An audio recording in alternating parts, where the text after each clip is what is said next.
Bienvenidos, and welcome back to another episode of the Nomads and Nimble Shadow podcast, trading the high-stress life of first responders for a life of adventure on the road. This podcast is brought to you by Kendra, a retired police officer, and her husband, Sean, a retired public safety officer. They have been on the move since August 9th, 2025, and are currently living in Central America for just a couple more days. Traveling with them is their service dog, Django, also known as Señor Guapo. Jump in and join us on our next adventure.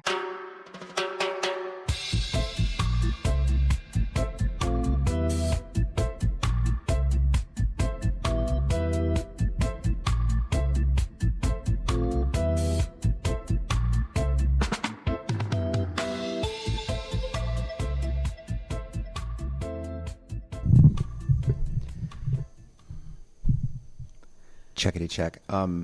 Today's February the 15th. Happy post-Valentine's Day. Happy post-Valentine's Day. That was yesterday. We kind of had this big span between our podcasts because there wasn't a lot to talk about or share, and we've been kind of busy preparing for our next transition, which we'll talk about too. But we just went on this amazing trip that we're going to talk about to explore and celebrate my retirement or whatever. I got it as a gift. So typically when you leave a job in the corporate world or public safety or police officer, fire, they give you some sort of gift like, hey, thanks so much. Especially if you have a small team environment, it's just tradition to give a similar kind of gift. In the military, they get tomahawks, they get something. So they knew that I didn't need another knife, and they know I didn't need like a shadow box. And as a gift, they bought us an outing in Costa Rica. So tell me. Which is so perfect for you, right? As a kind of a minimalist. I mean, you like a thoughtful gift, but you don't collect a lot of things, and you don't have an I Love Me wall with stuff on it. You prefer experiences to things. It was a very thoughtful gift. Yeah. So they knew you enough to know that. So that was very cool. Yeah. And it was I want you to tell us about the gift itself. It was a big combo package. It was a combo adventure package with a company called Makike Adventures or something to that effect. And it was up near La Fortuna, which is about 2.5 hours from where we live in Atenas. And La Fortuna is one of the destinations people come to Costa Rica to see. It's a big Arenal volcano is kind of the focal point in the area. And then La Fortuna is the town, near that. And so you've got hot springs and thermal rivers and rainforest and, wildlife tours, zip lining, canyoning. So this was a canyoning kind of zip lining. There were a couple zip lines and whitewater rafting trip. Right. And we've done tubing here. And we've done zip lining here, horseback riding, things like that. But we have never done canyoning here. We did a little adventure. Remember when we went with Katie and Dave and the kids? And we did that 5 different event thing. One of those things was like a rappel into a gorge, and you kind of walk through the rocks. Mm-hmm. And then we did some small stuff there. So that's what I was imagining when they said canyoning. Yeah. But I had no idea what it was going to entail. Yeah. So La Fortuna, this area that we visited, like you said, is basically like a microscopic view of Costa Rica all in one little without cell. The beach. Right? Oh yes, excluding without the beach, but the jungle, the humidity if it's hot, the raining if it's not, the sloths and the toucans and everything's there. Yeah, and hot springs and the fancy resorts. Yeah.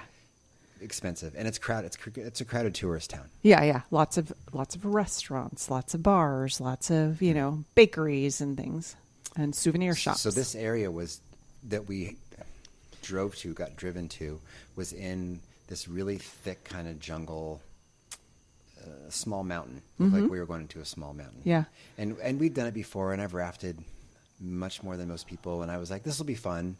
But it's probably something I've never seen before. I mean, it's probably not something I've not seen before. It's always fun. A roller coaster you might have been on 100 times. Yeah. It's still fun. I wonder what this is like. Yeah. But it's probably like in your head, you're like, it's probably the same. Yeah. No, it wasn't. It was super cool. Yeah, so it was fun. We drive up this four-wheel drive road, and then we are met with these very friendly, very nice 20-year-olds. Mm-hmm. That I wasn't sure if the rafting was first. I didn't really know what was going to happen. So they were making small talk. They were helping us with their Spanish. They actually liked their job. Yeah. And they put us in harnesses. Yeah. And then another family of 5 arrived, which we'll talk about. It was a small group that day. It was raining that day. It rained almost our whole trip in La Fortuna, but the rain was fine. It actually didn't rain on us during canyoning or rafting. The rain started, it had been raining like for 10 days straight there. People are complaining. Right. For that window of time, it didn't rain on us. Right. I'm thinking when we were canyoning because I'm under a waterfall. Yeah. It was a waterfall. We were soaked. So we drive up this road and we disembark, we get off the truck, and then we walk down this trail for a while into this thick jungle. Yeah. And we're walking and making small talk, and everyone's kind of getting to know each other, and it's getting darker because the canopy is now above you, and it's kind of a gray, drizzly day. Mm-hmm. And all of a sudden, we're at the edge of the path, and there's this edge. Thank God there's like a metal railing there. And then it kind of goes out into the jungle, the line did, and it just was nothing. And I was like, okay, we're going to zip line across, or are we going to, what do they call it, ferry? When they go from one side to the next. Yeah. How are we going to do this? Right. And then one of the kids, I call them kids, the 20-year-olds, hooks up to it, throws himself out like he's ziplining, and then just drops into the jungle. He rappelled into the jungle. Yeah. And he did it with cockiness and bravado, and he knew we were watching. It was cool. Super cool. It was a Tom Cruise, like, perfect rappel stunt, thing. And I was like, oh, this is interesting. Right off the bat, this is something I've never done. I've never ziplined out and then rappelled down. Yeah. I've done both, never together. Right. And I was siempre final, right? Always last. You were always last, Last in there. And I got to watch you go out and do it. And it was fun to just watch you kind of disappear. And then below us is running this gorge river. Yeah. It was beautiful. Yeah, we basically rappelled down into the riverbed. Into the river. Yeah. And we're just wet right off the bat. Yeah. And then kind of take us through at that point. Now I'm getting excited. I'm like, oh, this is going to be cool. And then take us from there. Like, what did we see? Oh, well, I mean, you probably have more of a vivid memory of each of the different stations. So it was a course of rope or rappelling or canyoning courses. So each one was different. Like one of them, you might be rappelling from the middle of the gorge, like that first one. And then you might be rappelling down the rock face in a waterfall. So you're like rappelling and bouncing kind of off the rock face, but you're in the waterfall. The platform, for everyone to get a good idea of what we're talking about, the platform is actually sitting over the edge of the waterfall. So the waterfall is crashing or going right over below you, and you're just where your body says, I don't want to be, at the top of this waterfall. And then you hook up, and then you rappel down the waterfall. Yeah, super fun. My only complaint is I really wanted to do what that kid did and just fall, because I've belayed a lot, and I know that the gas pedal is on your right hip. Yeah. So I jumped out there and I did the same thing, and right after that, they just belay the heck out of you. Yeah. I don't think so. Yeah, they're so keeping I did a lot you. of kind of like bouncing up and down, but Yeah. I really did want that drop. But going down the waterfall was super fun. Yeah. And then My favorite one was the one where you basically zip line backwards, but at like a 45-degree angle down. You can't see. So you basically feel like you're free falling backwards, and you land in the river.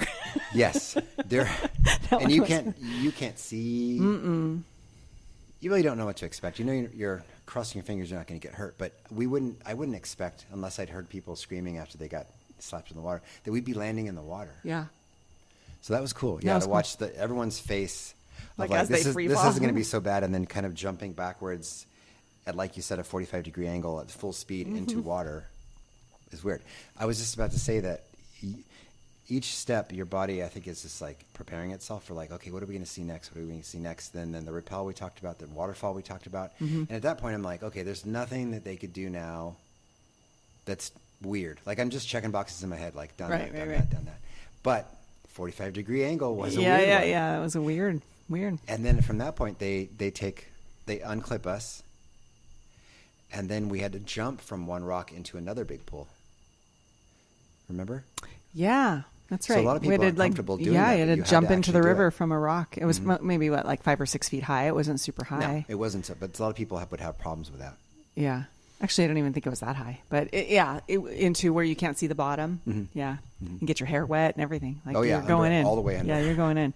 My glasses. Yeah. Everything's foggy. Yeah. Super fun. And then, are we missing one?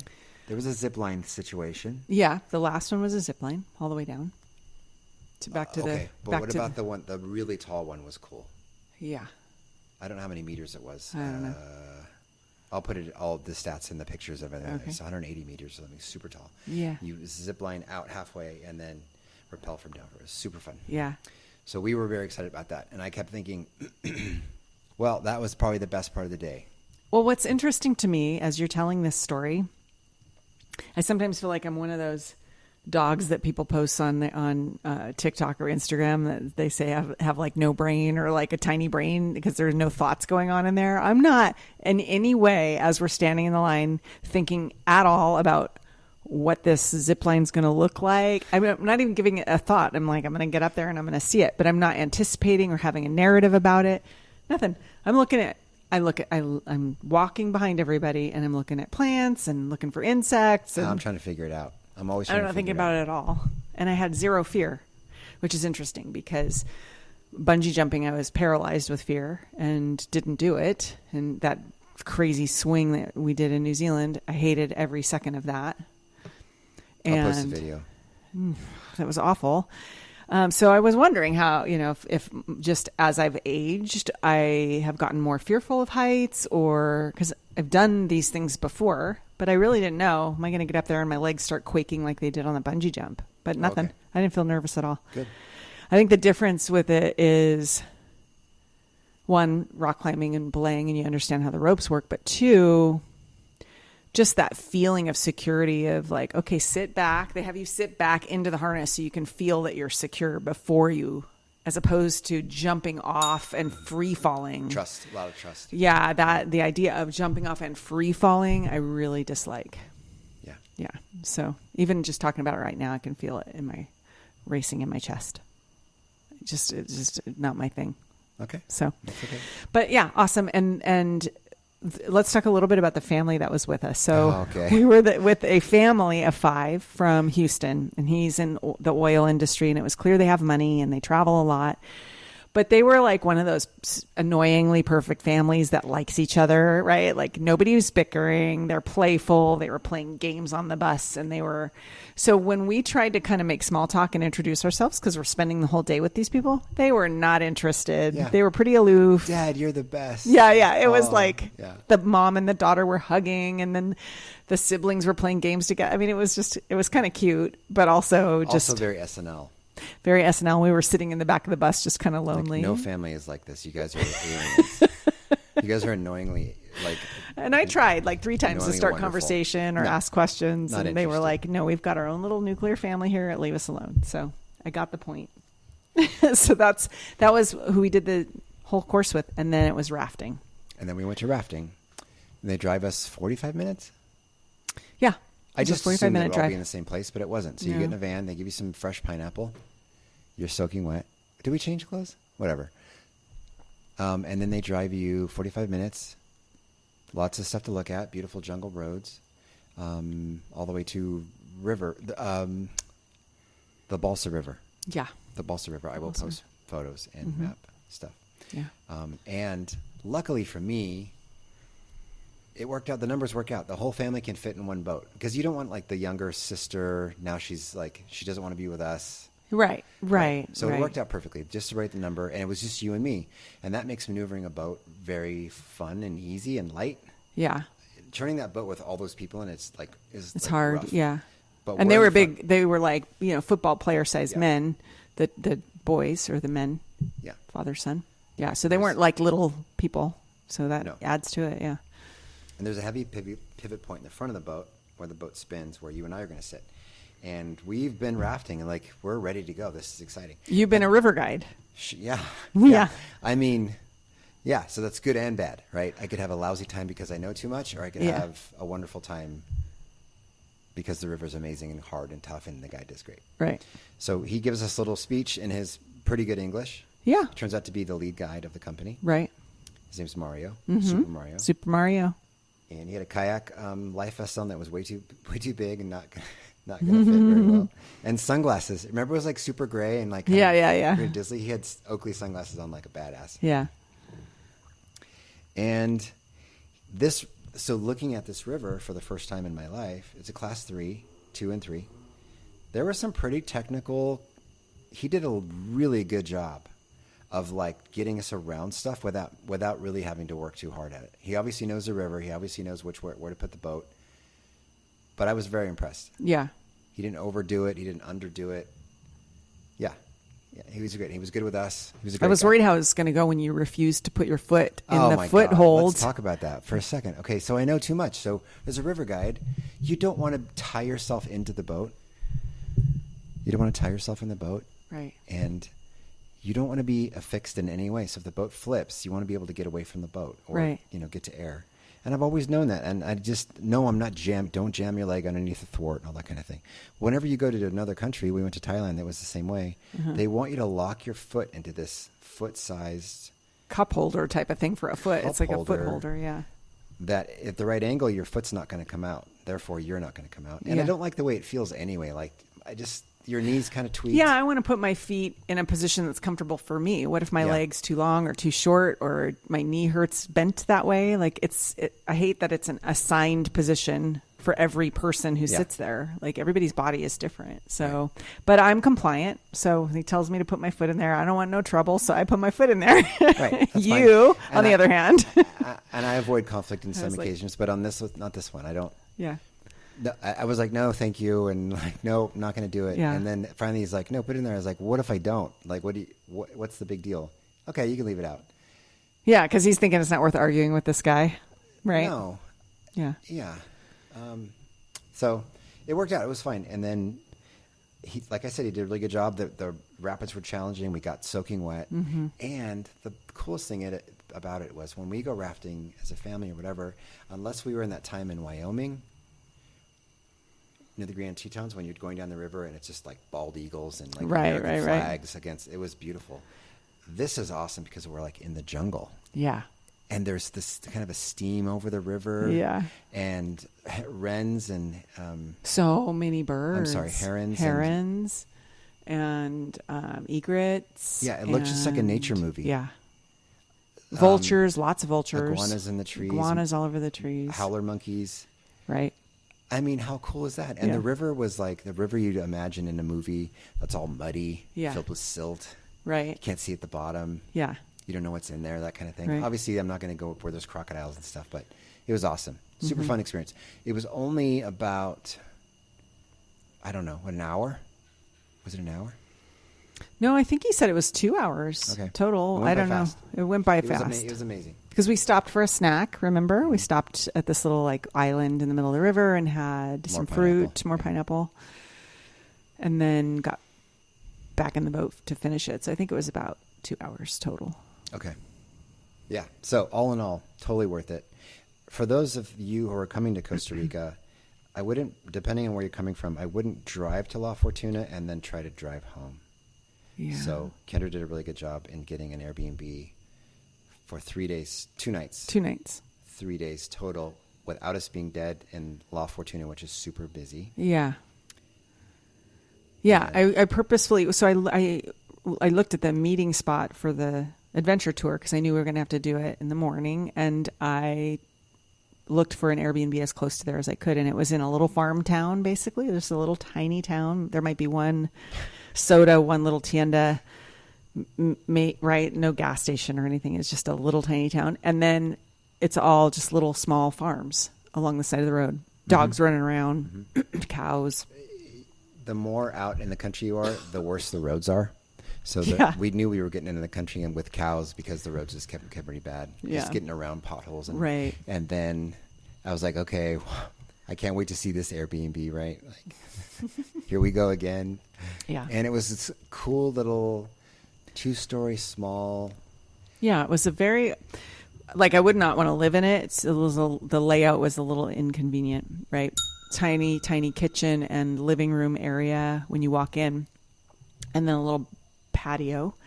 But then you had to go outside and upstairs, and then the bedroom, bathroom, closet were upstairs. And then there was a beautiful balcony with a view of what would have been a view of Arenal volcano. However, it was raining for the most part the whole time we were there. The only time it didn't rain was when we were doing the canyoning and rafting. The rest of it was raining, which was kind of fortuitous. But there was a hot tub there at this little place. It's a cool little, like, real private. Yeah, nothing fancy, but cool little place. I liked how quiet it was. You're on somebody's property, kind of on a farm. It was nice. Yeah, I wouldn't want to live there. It'd be too rough. And let's talk about the steps in Costa Rica for a second before we bring up in chapter 2 of this episode. The stairs there are no rules with stairs. Right. So they can be like Winchester Mystery House or Winchester like an inch apart, or they could be 10 inches. Yeah. To 2 feet. Like they're all varying sizes as you go up or down. It's not like, okay, this stairwell, every step is 1 inch, you know, in height. No, this one might be 1 inch. The next step is and your 6 muscle inches. memory, as a person from the United States, you're just used your steps are steps wherever you are. So you kind of just run up, I'm running down. But this one you got to really pay attention. So this Airbnb, it was like an inch and a half taller than what you're used to. So it was like you had to really work on it. Don't trip. And you really had to kind of. And then when you came down, it was like don't fall. That was bizarre. And then the sliding glass doors. Yeah, this was a really simple design, but it worked just fine. It had an air conditioner. Perfect. Yeah, it was great. Fantastic. And then we get there, and we'd been it's about a 2.5, 3 hour drive to get there. So we get there right around the time we're ready for dinner. So, you know, drop our bags, regroup, and then where are we going to go? So I go onto Google and look for restaurants, and I pick the closest one. It's like 1.5 miles away, and it gets good reviews. Says it's 5 stars. I'm like, okay. We've been to many restaurants on Google when you drive all the way out there, and there's nothing but an abandoned building. Right. So we didn't know what to get. Yeah, it was called El Rincón del Chef. El Rincón del Chef. So we're driving, and you're looking at me like... Yeah, I'm passing tractors. Yeah, we're passing tractors. There's like stray dogs in the road.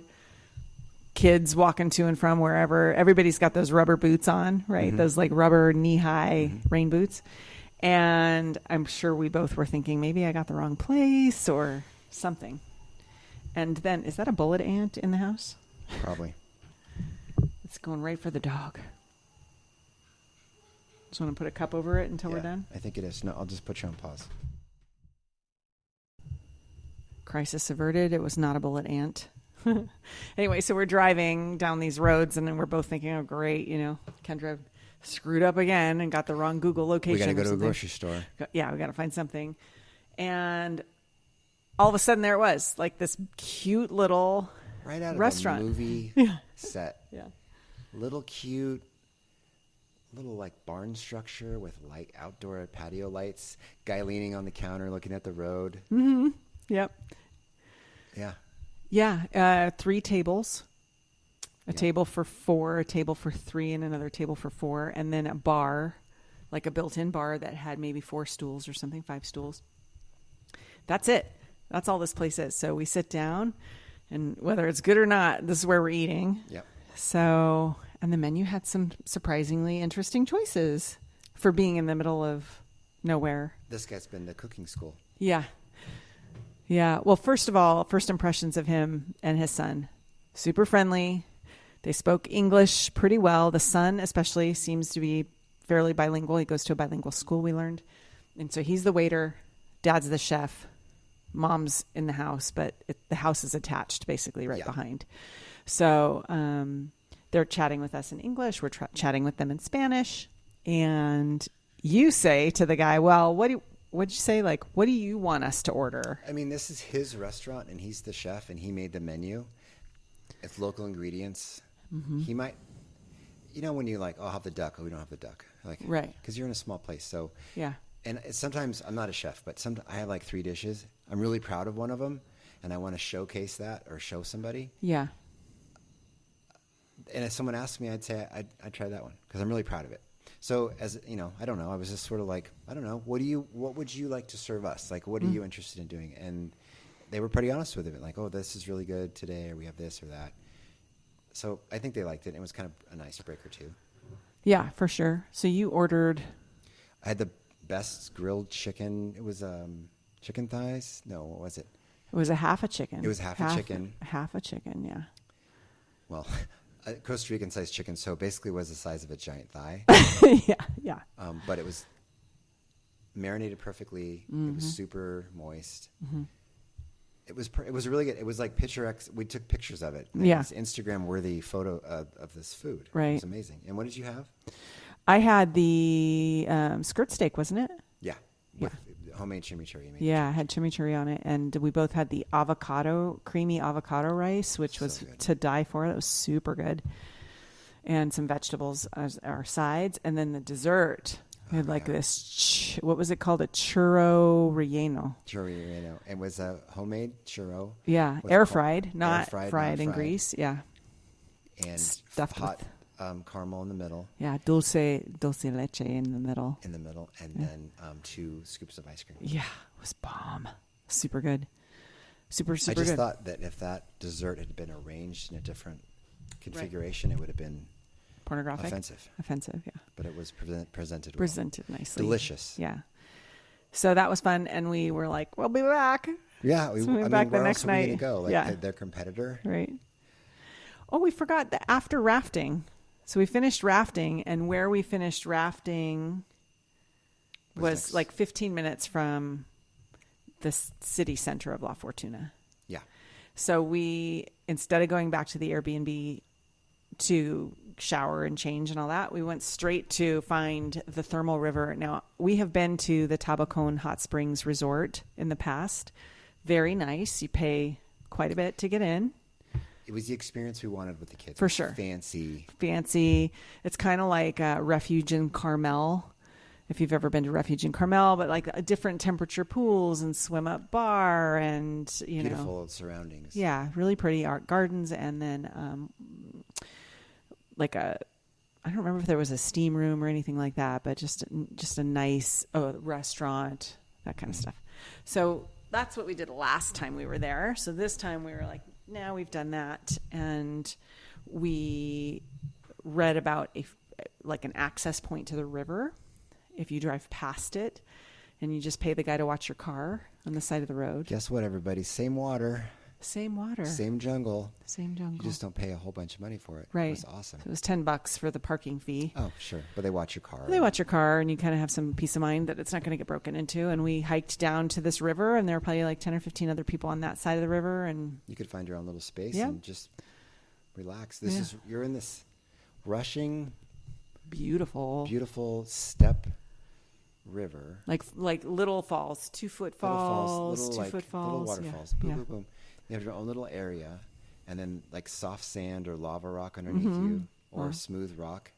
And then the water is just pouring all around you, and it's like, 82 degrees. Yeah, it wasn't like hot, steaming hot. Yeah, it wasn't like... You could sit in it for a long time because it was warm. It wasn't like a hot tub. No. Because, it wouldn't be good. But yeah, what a cool experience. Mm-hmm. And we saw a mott with an orange head. Yes, beautiful mott and a crested guan, which is a large,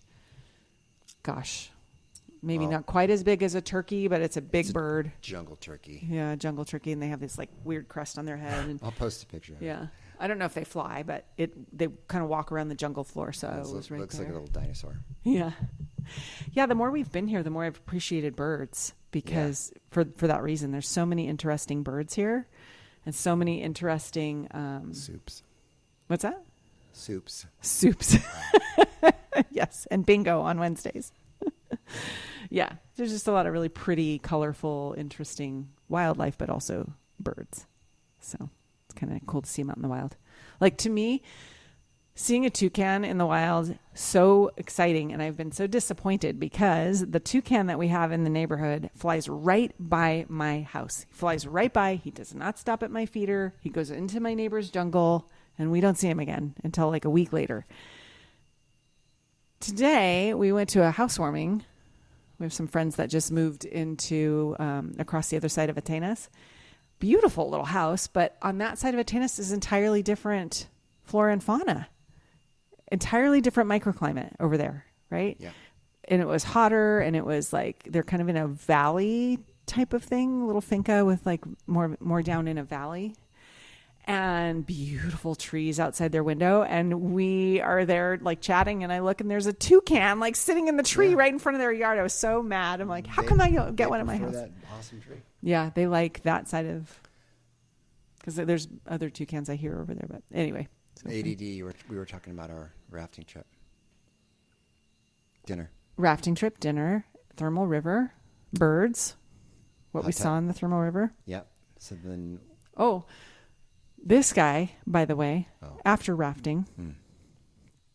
I will not post a picture of this. So, no, the family that we were with, they were all into each other, but at the same time kind of lacking consideration for the fact that we also were on the bus. So I felt very much like shut out, kind of like they weren't including us in any of the conversation.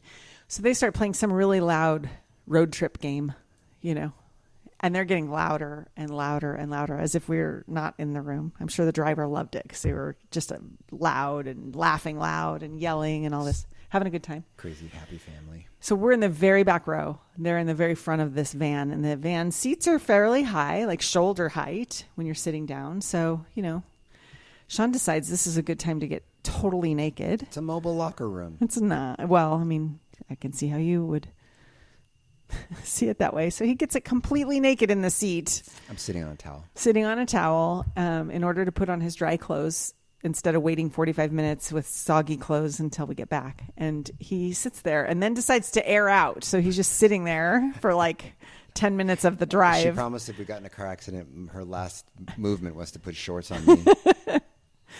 Yeah. And I mean, somebody would have had to work really hard to see you.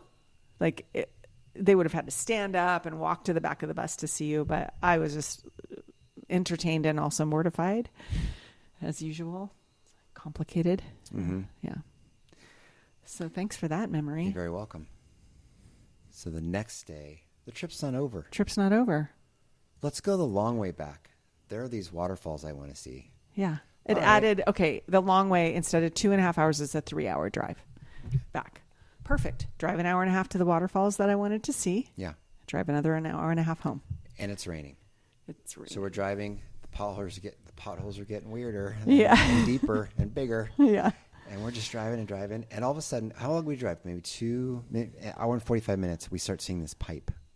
Yeah. It was an hour and a half. Yeah. Yeah. So we're in the middle of nowhere.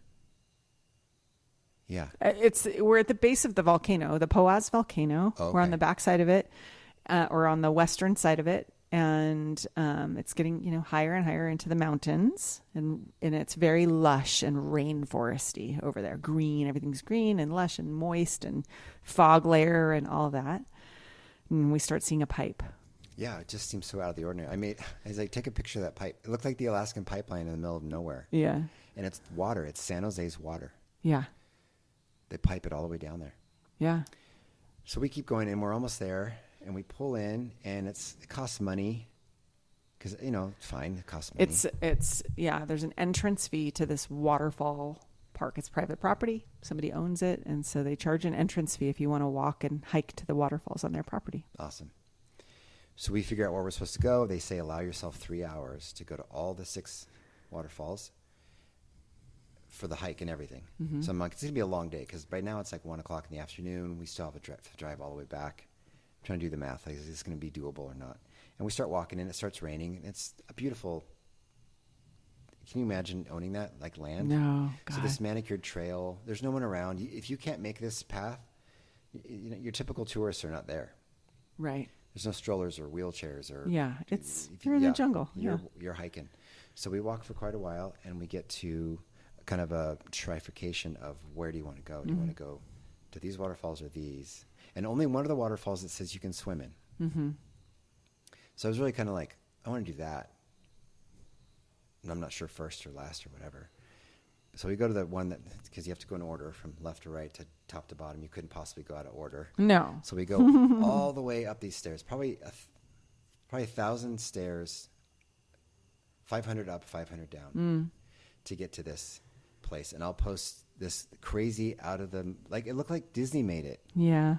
Bright blue water. Yeah. Perfect waterfall. Perfect and can you imagine with the sun, if the sun had been out, because it was overcast for the most part, and then it started to rain on us at the end. And, that changes the color of the water a little bit. And it was still like a beautiful turquoise blue. Mm-hmm. It was awesome. Yeah, it was super awesome. And I'm like, wow, there's probably 5 more of just something just like this. This is great. And they were all different. Every single one of them was very different. And you're on that. If you fell in one of those rapids, by the way, you're going to go through all those waterfalls. Yeah. So it's this long chain of waterfalls. Probably would never fly in America, right? Because someone's going to fall in the water. In the United States, and then die on the second or third waterfall. Yeah. Anyway. So we go back to the steps. So I talked about Costa Rican steps. This is big step, little step. Steps broken all the way up and all the way down, and we're checking all these waterfalls out. Now, was it the third one, the one we swam in? The third one. What was that one called? I forgot. One of them was called the Twins. Poza Azul? Wasn't it Poza Azul or something? Okay. Something blue. Poza Azul. Yeah, all the waterfalls were blue. But, and there was all these really nice employees that were down there waiting for you. Yeah, at each of the falls there's an employee. They're probably there mostly to make sure you don't do anything stupid and fall in. But then they also kind of tell you where to go, and they take your picture, and they're very nice. Yeah. And I offered one of them a tip, and he said, no, we get paid by the park, and it's just a service we provide, so don't worry about it. So that was cool. Yeah. But I'll post the picture here in the videos, but all of the waterfalls were beautiful and unique and incredible in their own way. None of them were the same. They all had their own kind of thing. There was a twin falls that you're looking at the waterfall and you have to walk up and kind of go into the river. And once you're in that position, then you can see the second waterfall behind it. So there's like two big waterfalls right there. That was cool. Waterfall. That was cool. Gemelos. And then we went to the one you could swim in. And that one was a little bit sketchy for non-swimmers or people that aren't really good swimmers. Yeah. It wasn't like this pool at the base of a waterfall. It was the waterfall, some rocks, some steps, and then like this long, not a lot of rapids area to swim. But if you did get stuck in that current, it's going to take you down. For sure. So you got to be an experienced swimmer. And the 19-year-old, I'm sure, would have jumped in and saved you. But we both were swimming, and it was really cold water. And I thought, it was where is cold. this snow-filled water coming from? Yeah. It was really cold. It was. Yeah, but was very refreshing cold. and wonderful. Yeah, and I wonder if, because it's been unseasonably cold up there and it's been unseasonably rainy, so that big cold front that passed through the United States is now, has affected the weather down here. So like people who are here on vacation are just beside themselves that their whole time in La Fortuna has been rain and fog and Sucks. Yeah. It is, but in Costa Rica you have to understand it's not like rain in Seattle where it's cold and you're like, you need to stay inside and there needs to be a fireplace or something. It's warm tropical rain. So yes, you're going to get wet. And yes, you may not be able to see the volcano, but you can still do almost all the things. I don't think they close maybe they close the canyoning and the rafting down when it's too rainy. So maybe people got their tours canceled, but you can go on a wildlife tour in the rain. Yeah. I don't know if you'll see much, but who knows? I just feel like there's still a lot to be enjoyed, even if it's raining. Right. But if you flew all that way down to the United States with your family for 7 days. Yeah. All you see is clouds. Yeah. Might be like, okay, that's a bummer. I think I've been up there 3 times and I've only seen the volcano once. Yeah. And it's a stunning view of that volcano. The last time we were here with the kids, we stayed at an Airbnb and we were looking right at it, like completely unobstructed view of this giant volcano. It was perfect. Yeah. Super cool. Unless it goes off. Yeah, I guess so. So the Blue Falls. So then you swam in it. It was very fun, very refreshing. As soon as we started to put our dry clothes on from swimming, it started pouring. So we're like, oh, well, here we go. Yeah. So we walked back up those stairs and then saw all the waterfalls, lots of walking, 15,000 steps that day. How many stories? 100 stories? 100 stories. 100 stories. That was on, according to our phone. But our favorite waterfall we both had the same one, was... What was that one called? I forgot the name of it. Yeah. They didn't even give you access to it. Basically, you walk down to a platform that shows you. It's kind of like a horseshoe. The waterfall is collapsing into this big blue pool, and then there's a horseshoe that goes down, and then to another waterfall that you can see. So it's like going around this. Yeah. It's a gorge, but it's going around this like column of mountain. It's very cool. I'm trying to look up the name of that particular waterfall on the website. Okay. I have copyright problems. No. So well, and the one we didn't do, so as also at that same location is another one called Catarata del Toro. And that one is 1,000 steps down and 1,000 steps up. It's like a big crater. So you have to hike down into the bottom of the crater. It's pretty cool. And that's the one we didn't do because there was a rope in the water? No, because of timing and time. It was an extra 1,000 steps. We were coming home. We wanted to make it home before dark. Oh, that's the one on the other side of that where you bought the Correct. ticket. Yeah. Oh, okay. We didn't even go see that one. Yeah, we'll have to go back. Yeah. I recommend it. If you guys are out here and you've got the time to spend it and you've got the wherewithal, definitely do it. Plan for a long day, bring snacks. Blue Falls of Costa Rica. Yeah. And we felt fine until we got home, and then the next day we were just beat up. Yeah. It was a workout. Yeah, it was definitely a workout. Yeah. And we came home the long way. I'd never been that way before. I've never seen Sarchi.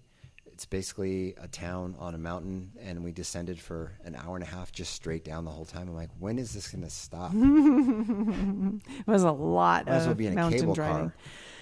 Mountain driving. Well, remember the hiking story when I went with that group and got stuck on that road, and it was raining, and we couldn't get up, and blah, blah, blah. We had to drive that road, and it was raining. Mm-hmm. So Taught you how to use four-wheel drive. yeah, so the car we rented was able to get up very slowly, but we made it and made it home. Beautiful views. It was a perfect weekend. Yeah. Perfect little getaway. Yeah. Yeah. That's good. Super fun. Yeah. So we've got a week and a half left here. Oh, we only have 9 days. Yeah. Only have 9 days. Yesterday, we went to a really delicious Valentine's evening meal. Our neighbors invited us along for this restaurant they've been to before called the Conservatorium in Ciudad Colón, which is about a 30-minute drive.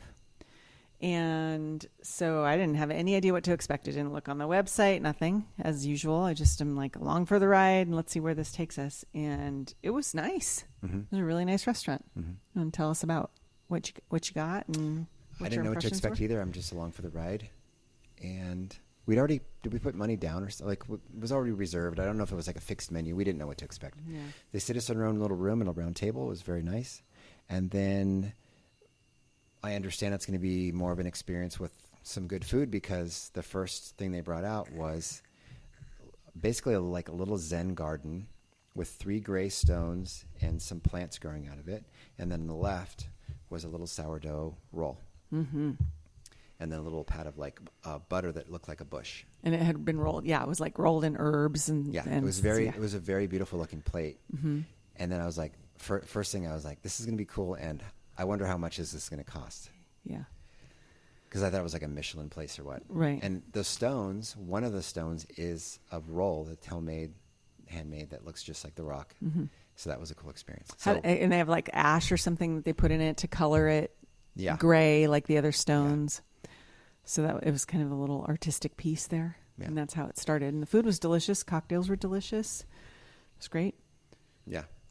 It was A lot of great way to spend- We didn't have appetizers. to drive there, so it was nice. We had a fun appetizer that was like a ceviche, Mm-hmm. but instead of seafood, it was like strips of coconut Mm-hmm. that were kind of the texture of ceviche, like a fish. And there were some other like vegetables, pickled vegetables that were in there. So that The was kind of mouthfeel cool. was the same, but it wasn't fish. Yeah. Yeah. That was kind of interesting. And then like a really yummy beet Yeah. goat cheese. I'll have to do another picture. It's a beet dish, and one of the beets is handmade to look like a beet, and it was herbs and goat cheese, Mm-hmm. and then had the same little top and sprig off of the top too, and you had to decide which one of these beets is real and which one of it is cheese. Yeah. And then you kind of mashed it all together, and it was a nice. And the little base, remember, was cocoa, wasn't it? Like cacao, Mm-hmm. or it was like ground cacao as the base. So it looked like earth with these 3 beets Right. in it. Then you cut it all up and mix it together. It was delicious. Yeah, it was really good. Yeah. And Oh, my dessert. your dessert. Yeah. Your So we dessert. ordered. We've done this before so many times that let's get what we want, but let's not go crazy. I don't need a 300 dry aged steak at that restaurant just to have it. I could just Right. let's go. I'm gonna go easy with this delicious chicken dish, and then I can splurge on dessert and not feel all guilty. Anyway, we got past the main courses. I had chicken. You had, I forgot. Oh, you had this short rib. Yes. Okay. That's short rib. And then for dessert, I had a little terrarium. It was like a white porcelain bowl. No, not a bowl. A terrarium. And inside of it was a log and like Earth. Earth. Kind of ground up earth. Yeah. and then little mushrooms planted along the log. yeah. And every mushroom was a different type of homemade chocolate Oh, that had fun. been shaped as a mushroom. Yeah. The log was chocolate. Mm-hmm. And then the base was like a cocoa, like Oreo cookie. Yeah. Like a crumble of some Crumble. sort. Yeah. Dark So it was a chocolate crumble. very dry sort of dessert, but it had a lot of like chocolate flavors, and all the chocolates were a little bit different. Very fun. I like that kind of stuff a lot. Yeah. Yeah, that was neat. That was very cool. And we had a good time with the neighbors, and it's just great. Awesome. Yeah, it was a really Great experience. Really enjoyed it. The Conservatorium Yes. is the name of it. So 9 days left. 9 days left. Back to the United States for all kinds of stuff and catching up and getting things done. Next phase of life, our nomadic. Season 3. Season 3, yeah. Yeah, for sure. I'm sad. Yeah, to this be is leaving. a really cool place. I really, really enjoy it here. And I love this house, and I feel like it's not going to be our house anymore because somebody else will be living here more than we are. We'll visit it for a couple months, but it's not really our house. So that's kind of a bummer, especially since we just did some landscaping and put in some beautiful flowers. So I'm going to miss all of that. But it's all for the right reasons, right? We're going to... Yeah. I mean, we have other things to do. There will be a time when we're finally settling down and the kids are settled and everybody's happy and that we can think about, for me at least, staying in a place like this indefinitely. Mm-hmm. We've got other things to do first, and I can't really... Well, both of us have such a wanderlust, I think. And so, we're hearing lots of people talk about how great Panama is. Panama, it's cheaper, the roads are better, blah, blah, blah. So we're like, well, let's go spend some time in Panama. So we're going to come back here at the end of this year for a few months, but we'll probably spend a month also somewhere in Panama. Yeah. I'm less anchored to this idea of this house itself and more anchored to the friends that we've made and the rituals we've done and how we spend our Friday nights on the balcony and catching up with friends. I'm going to miss that. Oh, for sure. And I'm hoping I darn well hope that when we come back, wherever we are close to here, we can still do those things. Yeah. Pick up where we left off. Yeah. I mean, you've been so consistent with jiu-jitsu. We've been consistent with pickleball. We've made some fun friends here. There's a lot of interesting people here. So I am going to miss all of it. I'm going to miss this house and... the community, the routine. We're just starting to get used to it, tutoring and trying to speak Spanish. And what I find interesting as well is, so what led me initially to learn about Atenas in particular was I subscribed to International Living magazine. And this is a magazine that evaluates the best retirement spots throughout the world, right? So every year they come out with the annual report and they evaluate places for retirement based on 10 categories: cost of living, healthcare, weather, infrastructure, safety, things like that. And Costa Rica is almost always in the top 2 or 3. It's usually like Panama, Costa Rica, Portugal, or Portugal, Panama, Costa Rica. They're kind of always jockeying for position. And so that's how I learned about this. And there's an author who writes about real estate in that magazine. I cannot recall his name, but he owns property. Like, let's say he has a house in, I want to say, the Yucatan Peninsula in Mexico, something somewhere in Portugal, and something somewhere in... I can't remember what the third place was, but Europe, somewhere over in Europe. So he will spend 3 months in one, then go spend 3 months in the other and open that one up for Airbnb short-term booking for a few months. And then he'll go stay in Croatia or wherever it is for 3 or 4 months. Then he unblocks it and books that one for Airbnb. And then he goes to the Yucatan Peninsula and he just keeps rotating through these places. Why do you think that's better than someone just doing that indefinitely through countries they haven't seen? Because they have these 3 little mini lives and they go back to their routine and they go back to their friends. I think that might be part of it, right? Because I do look forward to the routine. I loved our routine in the Airstream quite a bit. And it was isolating in a lot of ways. It was just you and me, same routine, right? Like, we're missing out on, the same gym or the same people to play pickleball with or whatever, or somebody to talk to besides each other. So you establish these routines, and then right about the time you're like, okay, yeah, I'm kind of in this routine, you can go to the next one where you have a routine and community, friendships, familiarity. So it could be that. I could see myself enjoying both. That, like, to me right now in this moment, which changes constantly, the ideal would be, let's be in Costa Rica for 4 months at our house and, we love it, or our house and a couple other places, but here in Costa Rica, our health care is now here. So let's get that stuff taken care of while we're here. Then we go 4 months in our wander box. And then I could totally see just go over to Europe and rent a place for 4 months, so you get a little bit of the wandering and then different places in Europe. Okay, this time we'll go to Croatia. Okay, next time we're going to go to Greece or whatever. So and I've heard the stories many times that they're going to do that, and all of a sudden they land in a place that they're like, no, this is it. Like, I don't have to go anywhere else again. Yeah. That magical place of like, this is where I was meant to be. Yeah. I mean, if it wasn't for Django, right? Like that adds a kink into the works, because not every country is easy to bring a dog to, even if he's a service dog. And he's a big dog. So flying, we have to really be conscientious about how long the flight is and where we're going to be seated. So that makes things a little challenging. But man, I just get excited about the idea of like, okay, we're going to go back, do some logistical stuff with your dad's house, get in that wander box, wander for a little bit, come back here for 4 months, and then what? Right. Then what? Yeah. Then what? Do we do wander box again for 4 months and go for a month to Madeira? I don't know. It's all completely unknown, which is great. I love it. And whoever's listening is welcome to come with us if you want. Yeah, absolutely. It's always fun to have people come visit. Yes. Mm-hmm.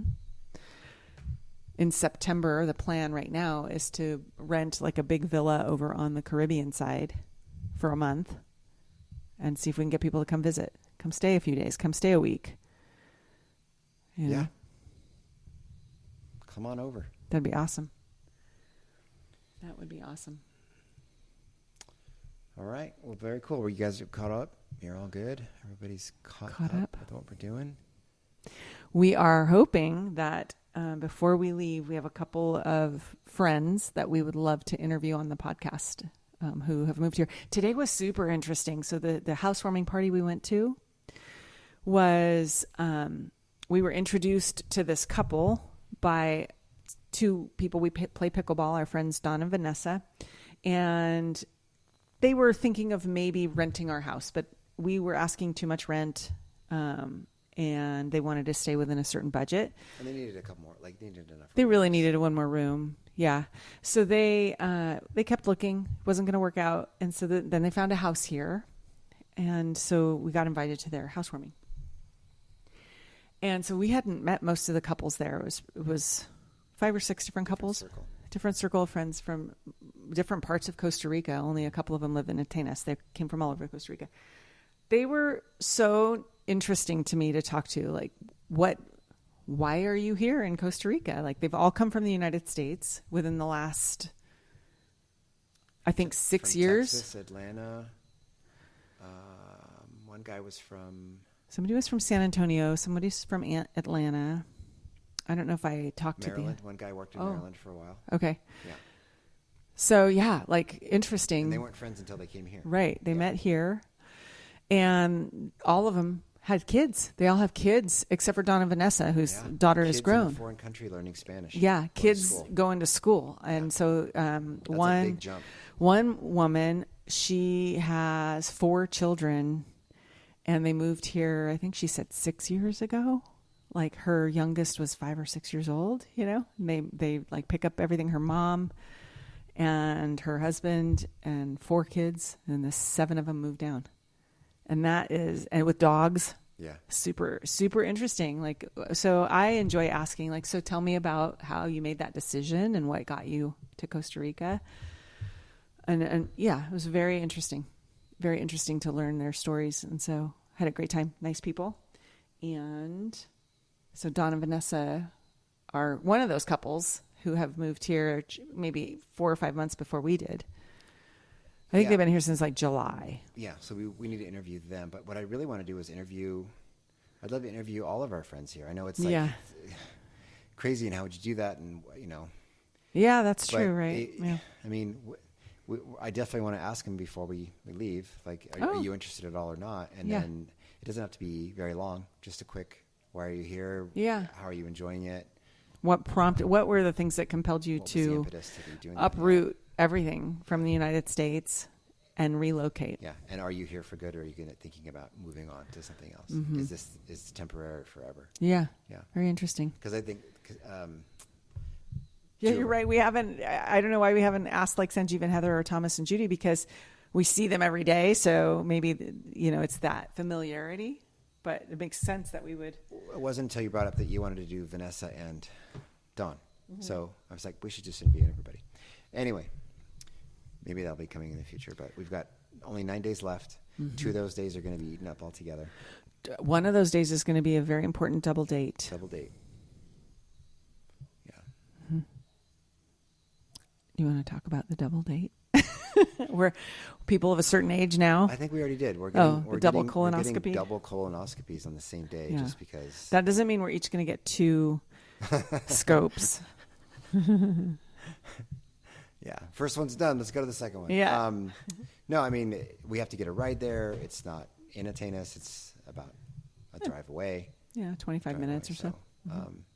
Let's get it done for our health. So we're doing that. That's going to be interesting. So two of those days we will be gone. So we have about 7 days of stuff to do. Mm-hmm. Yep. Very sad, but season 3. All right. Anything else we need to catch anybody up on? No. As always, I'll post everything we talked about into this podcast. All right. All right. Catch Love you. soon. Bye. Love you. Bye. You're rolling because it's all about the head, isn't it? Stand on up, and I'm sure you can figure out where to be. All right, we're going to drop this one in front of you there, Sean.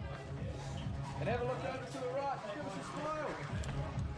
Straight ahead in the sky there, mate. All right. Far as you can, mate. Here we go. 5, 4, 3, 2, 1. Yeah! Yeah! Woo! Yeah! Woo! Yeah, baby! Oh, yeah! Oh, yeah! Oh, yeah! Woo! Woo!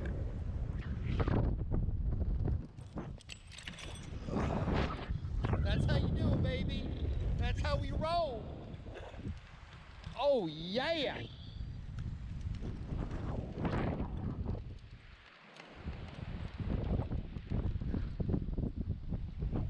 Don't think, just do it. Welcome to New Zealand, everybody.